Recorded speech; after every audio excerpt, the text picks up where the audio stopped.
When my family was bi-coastal, we wanted to find out ways to document our stories. When we discovered that our son was full of personality and brilliant, I did what I did. I put out a camera and tried my best to capture every single milestone of his discoveries and talent. And also show what a family with black love could really look like.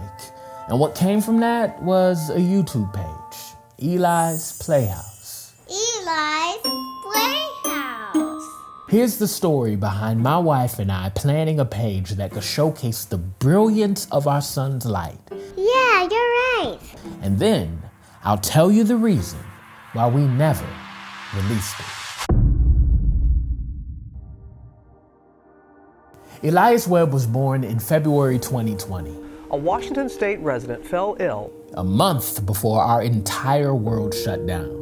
Surprisingly enough, I had just lost my job touring with the world's largest spoken word tour, and we were locked inside Cleveland for the cold months.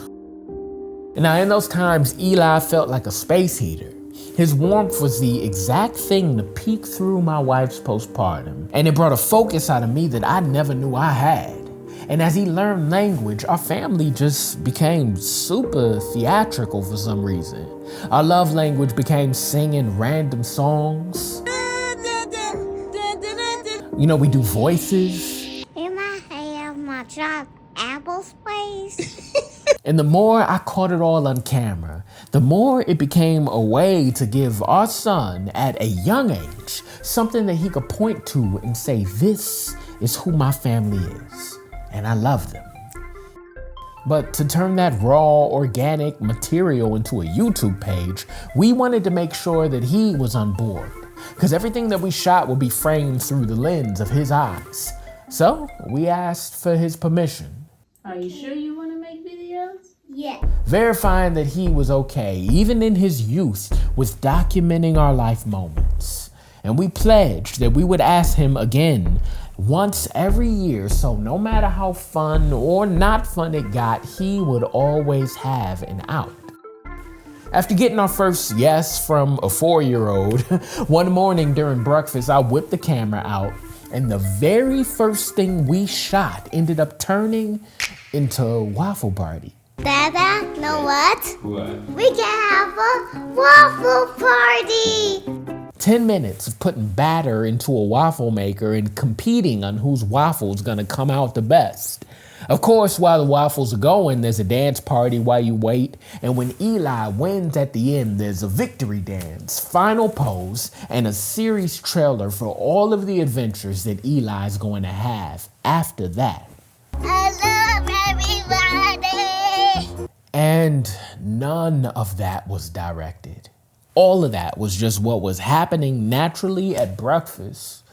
And it was so fun. That began an era of filming everything, showing a family with an unorthodox dynamic. You know, because my wife's a crafter, most of their videos centered around creating. They had a bend of self-care that was super cool to see a young black boy be a part of. And because he already called himself Chef Eli in the kitchen, we all got in on that.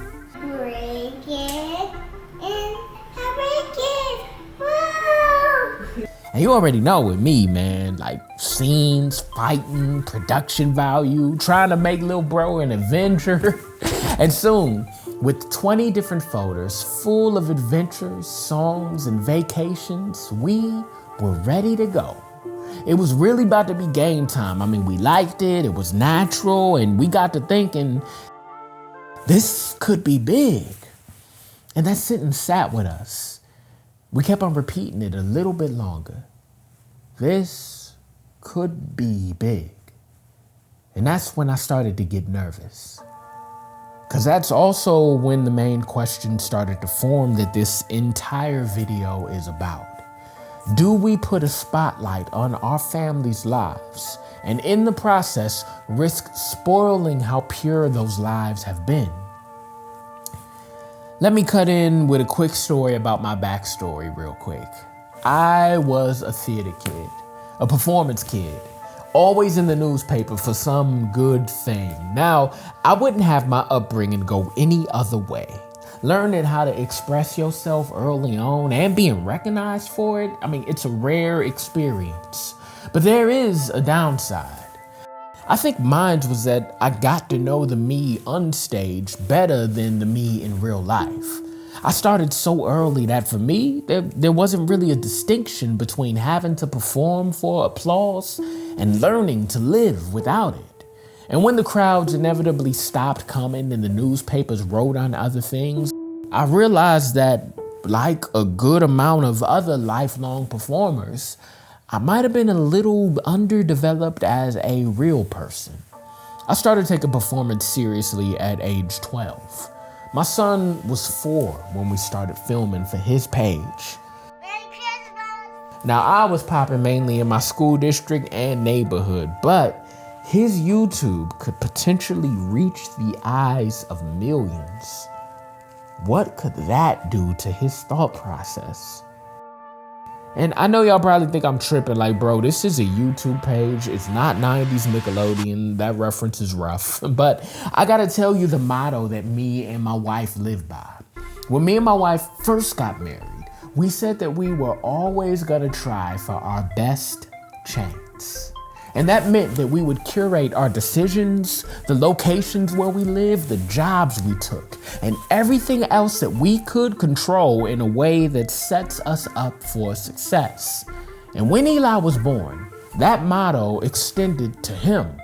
How do we give this boy, who is brilliant, his best chance? We thought that this page could help with that. And, monetarily and socially, it probably could.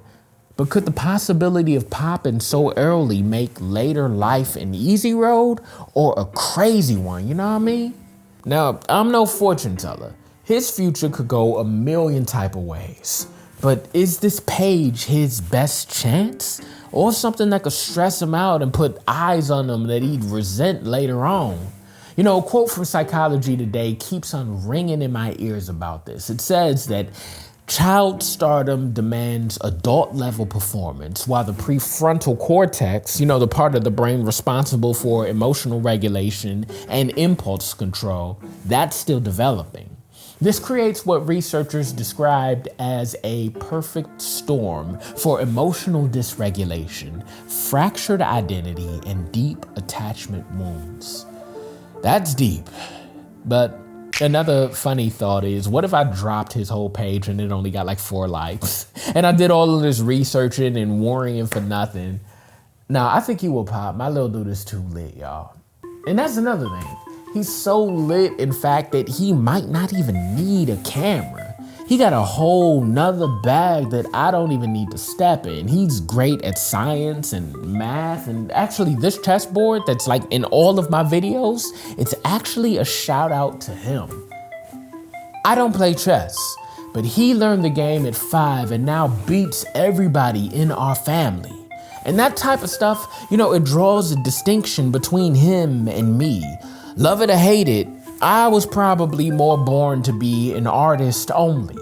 He has a world of options that don't yet need to be decided for him. If he chooses the arts, that's super dope.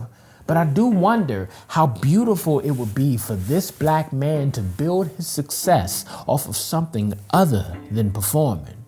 Because that's the type of success that I just don't know anything about.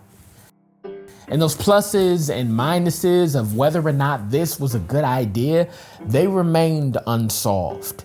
Eventually, with all of those unanswered questions, the years started passing by, and the folders in the drive packed with Eli's Playhouse episodes remained unedited. And yeah, we kept filming because that's who we are, but not for ad revenue or crowd analytics or for anybody else but us. And that's where it's still at today. To be honest, at least once a week, I open up those videos and I still ask every question to myself that I just put into this video. Hello, let's cut together. Do I open up this potential for notoriety, partnerships, money, and a great early start for my boy? Or is the risk just too great of changing up the vibe that he naturally has?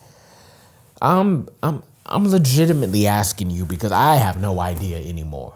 If there's another angle that you might be thinking that might help me make a final decision, I am all ears. Because right now, I feel like this unreleased page could be a dodged bullet of personal family videos, or it could be the greatest missed opportunity of all 3 of our lives. Sound off on which one you think it might be below. Because if a good enough mind change come around, we might just pop out with this page, y'all. Don't be surprised if my little man takes over YouTube. All right, peace.